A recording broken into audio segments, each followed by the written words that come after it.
Hello, everyone, and welcome to Blown to Bits, the podcast where we talk about all things nerdy. I'm not sure where I'm going to be looking. I'm your host, Ryan, and I'm joined by... I'm Charlie. I'm Nathan. And I'm Charlie. I got some cool news. What's up? Excellent. So I went on the Tennessee Treasury website, and you can search for like lost property or unclaimed property. So basically, like if you move and someone like a business owes you money and they can't find you, they turn it over to the state. And I found that when we lived on Cunningham Street, they owed me a refund of $26. So we went ahead and got that. We looked both of you up, and you guys didn't get anything. Oh, man. Well, thanks for looking me up. That's pretty sweet. One of Emily's friends had $200 on there. Dang. It's been all about some abundance this week, man. I got a check for $172 back from a collection company that I just paid a credit card off from. Nice. So I guess I overpaid. Nice. Maybe you double paid or something. Yeah. So, I mean, that that can go towards a Switch or something, maybe. Definitely. So maybe some new video games. Could be. Maybe some more money that I owe. Yeah, pay off some other bills. Yeah. Gotta put that towards a new camera. Yeah, man, that would be dope. Because you're talking about that cinema Sony. Yeah, I've been thinking about getting the Blackmagic Pocket 4K and starting with that, or getting like a Sony FS7. How much does that Sony run? Man, I've seen them used for like the $7-8 grand range. So used. Yeah. Used. Oh yeah, I was looking up medium format cameras just for fun. It's the ones that they use for like movie posters and like the big time guys use. And like on average, they're about 40,000. Yeah. I follow the guy on Instagram that does all of the movie posters, and like the famous one of like Wolverine with his like claws. He's the one that took like that picture. Oh wow! But he's really cool because he does all these like famous photos for Hollywood, but he uses all that money to fund his own expeditions to go photograph sharks. Oh, cool. Like he's like obsessed with sharks, so he just goes and takes pictures of sharks. All of his money goes to sharks. Yeah, and then comes back to Hollywood just enough to like take some photos, make some money, and then he goes back out. I need more money. Living the dream. That's pretty awesome. That's got to be a sweet gig. Man, yeah. Hollywood's photographer.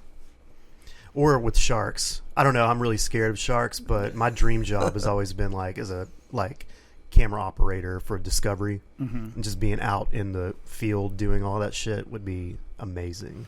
I think it would be really fun to be a photographer, traveling around the world to different festivals in different countries. That would be pretty dope. Because I could give a shit less about wildlife photography. You have to be incredibly patient to do wildlife photography. You have to be like, you could wait on weeks on end for like a single shot. Yeah, I've been getting into it lately. When I get up in the morning and I'm looking out the window and I'm seeing like birds, I like throw my 300 on and I'm like, I'm gonna get this motherfucker. Like, pow, pow. I see some squirrels out there. I'm like, I'm gonna, because it's almost like you're hunting them, trying to actually shoot them, but it's like you're not. I don't know. I mean, I've never tried it because the longest zoom lens I have is the 85. Oh yeah, I want that 200, but it's $2,700. Well, compared to 40,000, that's not much. Tax season's coming up, man. End of the year. Yeah, my wedding's coming up. Oh, that too. Right. That too. Also not cheap. Definitely not. I'll get it one day. Keep doing gigs, man, and just. I did. I shot a wedding yesterday. Oh, how did that go? It was fun. Nice. It was in the lobby of the church, not in the actual sanctuary. But it was actually like a really pretty lobby. So that's cool, man. Nice. Yeah, there were a lot of weddings that were going on this weekend. Yeah, man. Bill, the guy I work for, had 4 going on, and I wasn't on any of them. Do you still work for him? No comment. Yeah, no comment on that yet. But I will be working for him on October 5th for a wedding. But yeah, he had 4 this weekend, or this Saturday, and I was like hiking through like IC King Park and got a call from another one of his photographers asking if I could second shoot like stills, and I was like, fuck, I can't, because we had jazz at the pub last night. But yeah, man, wedding season in full effect, like in the fall. Oh yeah, well, especially yesterday because it was a bye week for UT, so nobody had to worry about like a UT game getting in the way. So East Tennessee was abound with weddings. Did RT Lodge? Yeah, we had one. They were actually from Knoxville, so that's probably why they're doing it. Some younger couple kids DJ in the lounge, like inside the house, which is just weird for me. Just like having that DJ playing like trap, like booty music, and inside like a lodge that looks like, you know, upstate New York or like from the 40s and 30s. Yeah, it reminds me of like almost like a plantation type architecture, like something you would see. Yeah, you know, gentlemen somewhere like gentlemen go. Yeah. Ladies usually with their teas and cakes and whatnot. Usually they have the DJs like under the tent there. Yeah, so like I guess there was a DJ and band in the tent, but like they had like a late night thing go till like 1 o'clock in the morning, where there's house just like party. This DJ's like, and now it's like kind of. It's weird for that kind of place. It's kind of like Sassy Ann's though. It's like an old house. But I always thought that was like a pirate ship. Is what it reminded me of. I thought of it as like kind of like a tree house, kind of like clubhouse type thing. Like no girls allowed. Little Rascals. For anyone that doesn't know, Sassy Ann's is an old house in the middle of a neighborhood in downtown Knoxville. Yeah, that they converted into a dance club. But it's like 3 stories, and I always love the 3rd story because the 3rd story is a wraparound porch on the inside that overlooks the dance floor. There's a couple like booth like nooks and crannies up there too, which was awesome. I always like to hang out up there. Yeah, it was a cool spot, man. Great people watching. Yeah. Oh yeah. Rest in peace, though. Right? It's not open anymore. It closed down. It closed down. I thought it opened back up. They tried to. I don't think it has, but it's like right down the street from the birdhouse, and it's just there's been nothing going on there. What was the reason for it to shut down? Was it just like financial issues, or? I have no idea, honestly. Man, I would imagine it was probably something like that, or. It makes me sad, just like so many like cool buildings and spaces, like both in Maryville and Knoxville, like just rotting away because, you know, people have to pay so much money to. Sassy Ann's would be a great place for a studio. It would. I think the upkeep would be a lot less strenuous too. We got like hundreds of people in there dancing and drinking all the time. As opposed to like running a studio out of there, would be the traffic would be a lot less heavy. I wonder what it smells like in the morning though. Because, you know, every time every time you go there, is, you know, you're used to the smell of, you know, body odor and liquor and like sweat and booze. You know, go there at like 10 o'clock in the morning. Like, what's it smell like? Oh man, probably the same. Yeah, opening up Bracken's like back in the day when it was smoking inside and everything, like after like a Friday or Saturday night, like it had an air about it, to be kind. Bracken's. I forgot you worked there for a little while. Yeah, it was funny. I forget how long ago was it? 6 years, 7 years? It's a long time. Thereabouts. I kind of miss it. Kind of don't. I don't. I'm in a good place. Nice. I don't think I could be a bartender. It's fun, man. Well, where you work, I'd love to be a beer nice tender. Place. That'd be awesome. Yeah, you're more of a beer tender than a bartender. Exactly. Yeah, I'm not into the whole mixing all the drinks and stuff like that. I just sling beer and chat people up. You want a martini? Get the fuck out. Yeah, well, I'm talking about like working somewhere like Bracken's or Two Doors Down, like you know, like somewhere high volume, fast stuff. High volume. You know, big drinkers, open till 2 or 3. Yeah, late. Yep. I couldn't deal with that once like people got too far gone. Yeah. Plus, they can sit at the bar. Like, I like at the public house how there's not bar stools because, get your drink and go socialize. You don't need to talk to me, but. Right. I just stand at the bar. that's fine. Like, I like when my friends come in or people that I want to talk to, but also having the flexibility where I work to not get stuck talking to someone that I don't care about or want to talk to is great. Because you always have those regulars that come in and just hang out at the bar. It's the same kind of with doing hair. I'm kind of stuck talking to someone for 45 minutes. Yeah. Sometimes you don't want to. Oh, man. Yeah, I could imagine that getting pretty rough.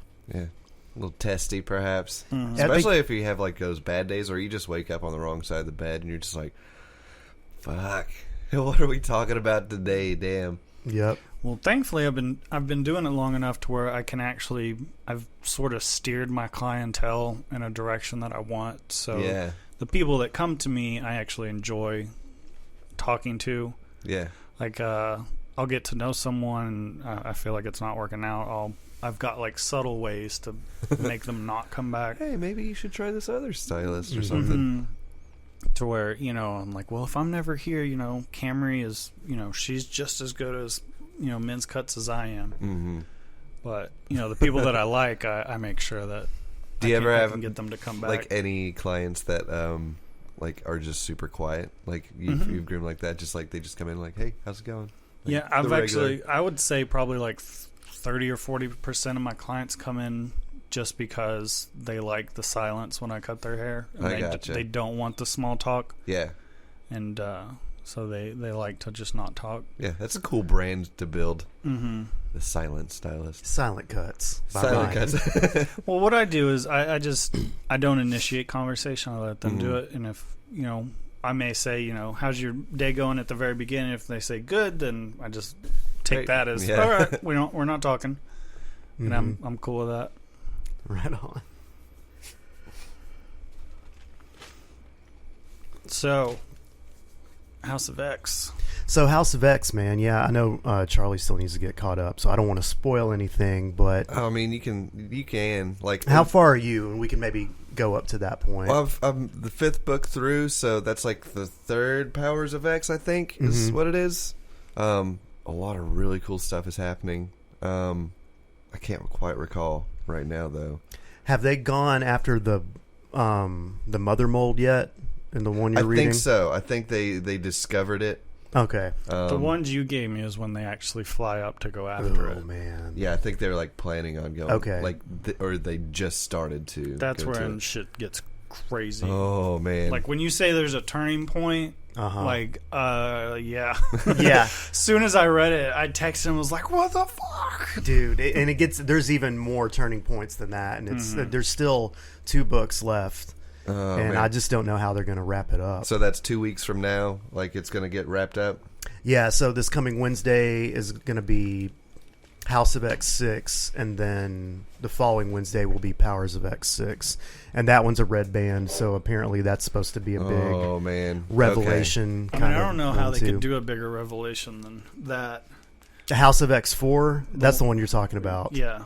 That it involves the master mold. And like that's where Orchid's at, right? Yeah. Okay. Yeah. So Orchid is basically like remnants of like all the Hydra, smart groups. Hydra, AIM, Alpha Flight, Shield. But there's only like 4%. 4% of it's like Hydra. Yeah. Right. So they like kind of like did what America did with like the German scientists in World War II. They're just like, just come on over here. We can help you out as long as you're nice. Play nice. Yeah. It's like they realize that mutants are like a huge threat to humanity, so they just all come together and it's like, we have to take care of this.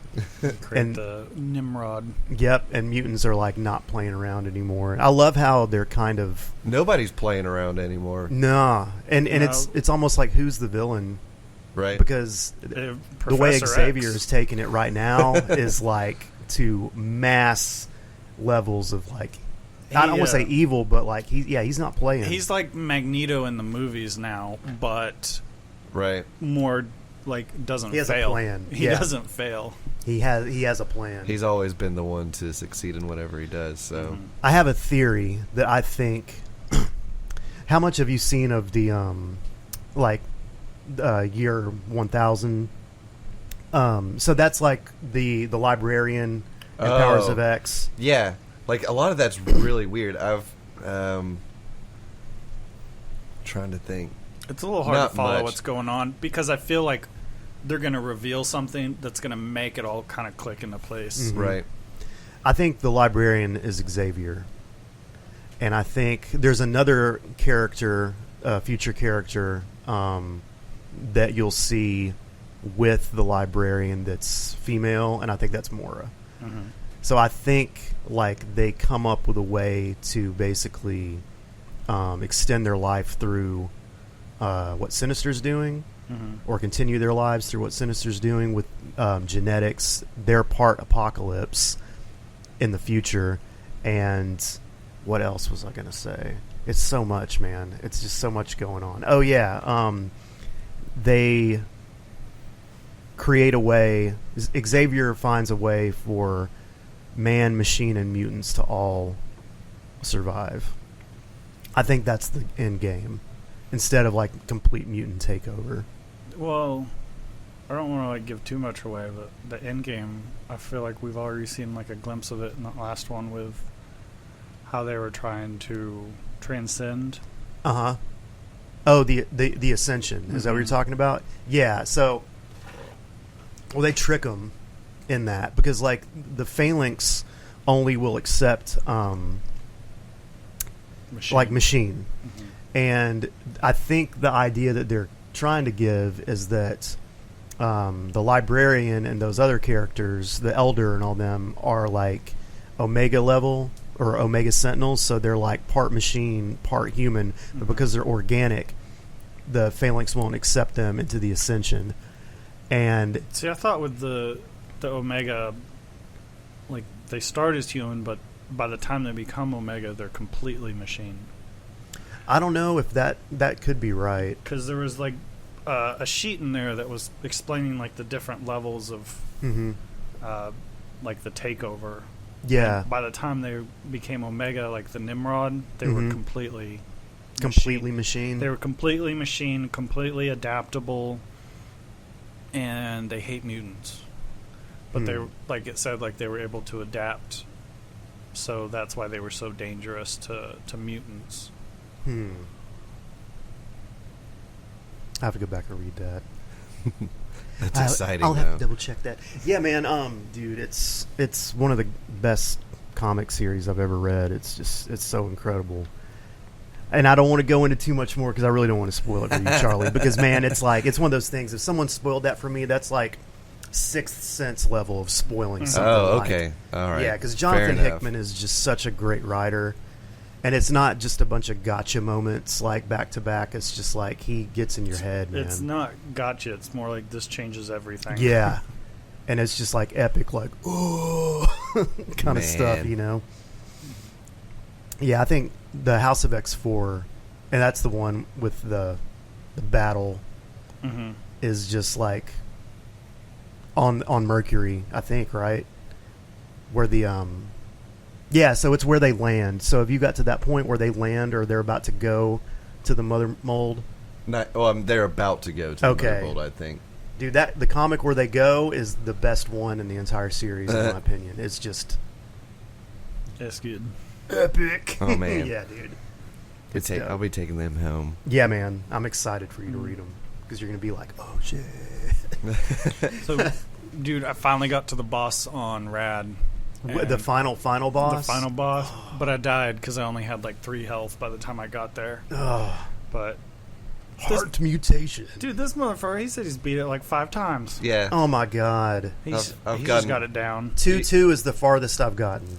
But I'm getting better at it. Like I'm going through like 1 and 1-2 like real quick now. And then I realize you got to slow down once you get to 2-1. Yeah. I'll considerably slow down. You need a ranged weapon. Oh God, yeah. Like you can't get through 2-2 without a ranged weapon. But yeah, once I got to the third world, I slowed down and took my time and actually learned all the enemies. So I think I'll end up beating it by the next time we talk. Nice. I just had like a beautiful run, like those purple skulls that mutate you. Oh yeah. I ended up finding like 10 of them. Oh man. And then so you were stacked. Yeah, I had the little dude on my back maxed out. Yeah. I had the spikes to where they were ranged. Yes. And then I had the big left hand that was maxed out. Oh, man, the teeny bopper. Yeah, it was just a perfect. Yeah. And then I was like immune to all electricity, fire, toxic. Oh man. It doesn't matter in the end though. There's just irradiated or whatever, corrupted stuff, which is crazy. Man. It's beyond defenses. It's crazy. Man. Yeah, that's what ended up getting my health down so low by the time I got to the boss, because I didn't realize that it was hurting me at first. Yeah. So just walking through the atmosphere is hurting you? Or like... It's like a purple haze. Okay. That some of the enemies will shoot out, and it hurts you no matter what. Yeah. Oh, man. And it slows you down. Damn. Yeah, it's rough. But yeah, if you thought those big slime dudes with the spikes in the front were bad, there's like these forklifts with electricity on the front that are worse. God. Because they're like almost impossible to get behind. Yeah, I don't even bother fighting those. I just like, they're here, fuck it, I'm out. They're like zero-turn mowers. They'll just turn as you try to get behind them. And you can't. The only way that I was able to beat him was I was throwing the little dude over him and letting him hit them from behind. That's mostly the only way you can do it. Or the toxic puddle you leave behind. I really have been enjoying that one lately as part of my strategy. That's a lot of fun. You can like circle an enemy. That's exactly what I've been doing. Like when I fought Maxitar again last night, the 1-2 boss, or one of the 1-2 bosses, and he does the thing where he like runs at you. Yeah. I also had like the horse legs. Oh, okay. And so like I would toxic circle around him, he'd run through that, or I would like leave a line. Yeah, just leave a straight line. And then he runs through all that, and then I would like ram through him a couple times. I beat his ass so quick. I was like, man, I'm getting good at this. But man, that game's so great. Yeah. I think spikes are my favorite. Spikes are great. Cool. Yeah. Like the closer you are, the more damage they do. Which is awesome. Don't when they evolve too, like if enemies just bump into you, they take damage? They can evolve different ways. You can have like the range spikes where they like shoot out of you. Yeah. Oh man. Or you can have the spikes that just have an extended range. Yeah. So okay. There's that. But any enemy like that hits you, like that you take damage from, gets like a little bit of damage back. Nice. If you're prickly. Prickly. Prickly. I didn't notice until recently the different bats you could get too. I was talking to Ryan about that last time we hung out. I used the one with the mouth. Yeah, that's what I use to mutate faster. Yeah, I use that a whole bunch. There's also another one that you can get that increases your damage. I've got the lightsaber one. The one that reflects the shots.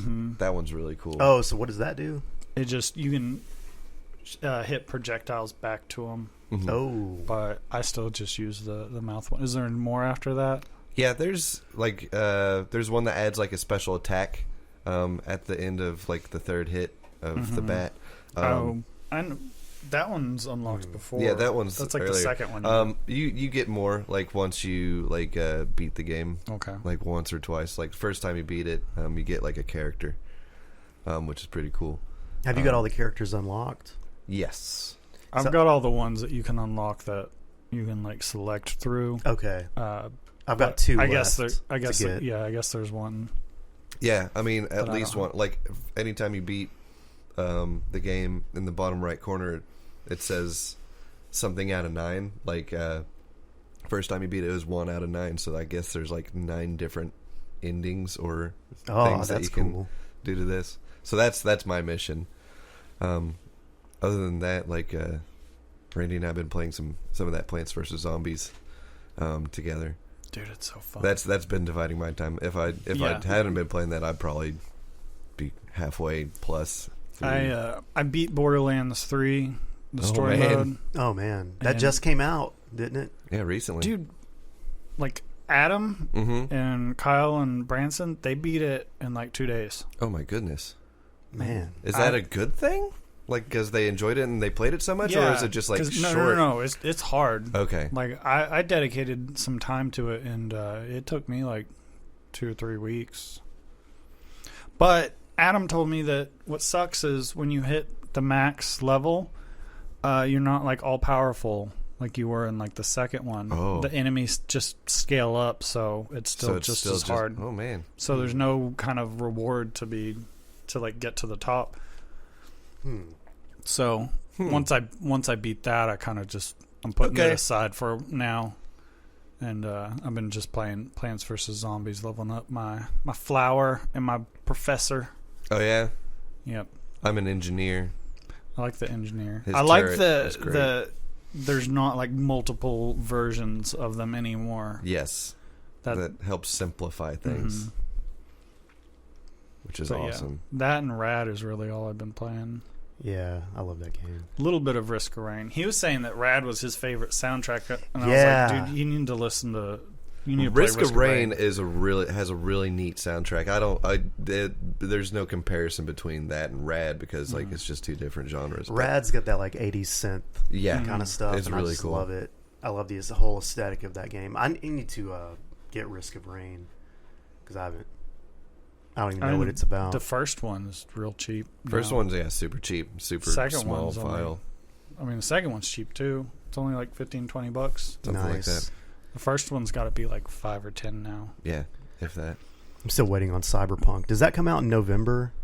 Is that correct? That's next year, I think. Next year? Not November of next year. I think first quarter of next year. First quarter of next year, man. That's all the time we have. Oh man. Bye guys. See y'all. Bye. A day.